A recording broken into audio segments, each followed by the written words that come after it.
आप का नाम बताइए। मेरा नाम विजेता नाथ है। मेरा नाम देवेंद्र नाथ है। प्रांजल नाथ के आप माता पिता हैं। 13 दिन हो गए, बताइए आप। 18 तारीख में दोपहर 3 बजे से बालक लापता है और हमने उसकी गुमशुदगी की रिपोर्ट भी दर्ज की पुलिस थाने में, लेकिन थानेदार साहब सिर्फ आश्वासित करते रहे हैं अभी तक।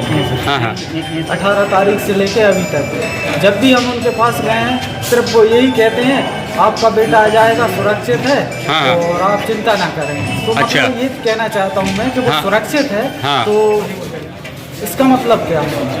सुरक्षित है तो इसका मतलब क्या है? इसका मतलब आपने नहीं पूछा उनसे? उनसे हम बस यही कहते हैं कि सुरक्षित है, तो इसका मतलब क्या है ये बताइए। हाँ हाँ तो बस यही कहते हैं कि आप चिंता ना करें, आ जाएगा। हमेशा मतलब यही बात कहते रहते हैं जब भी हम उनके पास गए हैं। उनने मतलब कोई एक ऐसा सुराग भी नहीं बताया कि कोई मतलब कहीं कोई जांच में गए हों वो। हाँ, हाँ। और हमारे पास उनने कोई जानकारी दी हो कि भाई हम ढूंढने में लगे हैं या ऐसा। उनने अभी तक कुछ भी नहीं दिया, एक क्लू दिया हमारे। अच्छा अच्छा अच्छा। आप बताइए, आप जो प्रशासन कार्रवाई कर रहा है, पुलिस जो कार्रवाई कर रही है, उससे संतुष्ट हैं कि नहीं हैं आप? मैं बिल्कुल नहीं हूँ। मैं ये कहना चाहूँगी जो 5 बच्चों ने मारा है इन पर बिल्कुल कार्रवाई की जाए। इससे ये पूछा जाए कि मेरा बच्चा कहाँ गया है। अच्छा अच्छा, मतलब झगड़े को आप मुख्य कारण मानती हैं और ये मानती हैं कि इस बिंदु पे पुलिस जांच करे। बिल्कुल शासन प्रशासन कुछ नहीं कर रही है सर। ये दिलासा दे रहे हैं आपका बच्चा सुरक्षित है। सुरक्षित है तो मेरा बच्चा कहाँ है, मुझे ला के दे। 48 घंटे में मुझे मेरा बच्चा चाहिए। ये कौन बोलता है आपसे सुरक्षित है? ये संजय सर बोलते हैं, संजय यादव सर। अच्छा, जो टीआई हैं इस समय। तो आपने पूछा नहीं उनसे कि कैसे सुरक्षित हैं?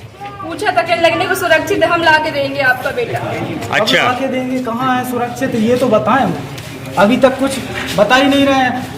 ना कि वो बच्चों पे कोई कार्रवाई कर रहे हैं जिन बच्चों ने उसे मारा है। सर्दी में वो कहाँ है नहीं। क्या खा रहा है, क्या पी रहा है, क्या सो रहा है, क्या समझ में नहीं आ रहा है। 13 दिन से ज्यादा हो गए सर। हाँ, वो हम आपकी पीड़ा समझ सकते हैं। आप माँ हैं, आपका बेटा है और घटना तो बहुत दुखित है। और इस प्रकार का जो बयान उनने दिया है तो अभी हम उनसे भी चल के ये बात पूछेंगे।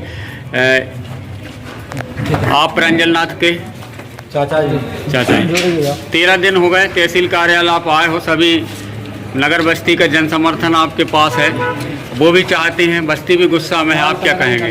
सर, प्रशासनिक लापरवाही बहुत ही है, क्योंकि दिन में बच्चा गायब हो रहा है, उसका फोन स्विच ऑफ हो रहा है। प्रशासन की 12 दिन में लापरवाही ये है कि उसने हाँ। एक जगह के सीसीटीवी फुटेज नहीं देखे, ना अच्छा। बस्ती के और ना अपने हाईवे के, ना टोल्स के, ना उनके पास में कोई इन्फॉर्मेशन है। हमने जितनी इन्फॉर्मेशन जुटा के उनको प्रदान की उस पर भी उन्होंने कोई कार्रवाई नहीं की। तो मुझे ऐसा लग रहा है सर कहीं ना कहीं से प्रशासन बिल्कुल मतलब लचर व्यवस्था में, कोई मतलब कहना चाहिए वो कुछ नहीं कर पाएंगे।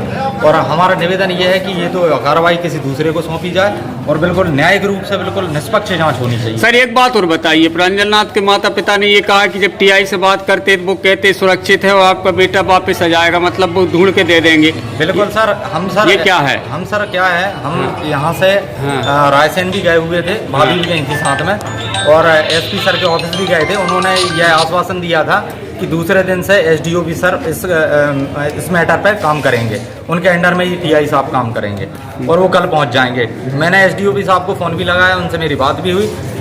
उन्होंने वो कहा भी था कि मैं कल आ रहा हूँ। आज 5 दिन हो गए, कोई नहीं आया है। और दूसरी बात यह है कि इससे बिल्कुल स्पष्ट हो जाता है, आप जो बात कह रहे हैं इससे स्पष्ट हो जाता है कि कहीं ना कहीं से प्रशासन जो है संदेह में तो है।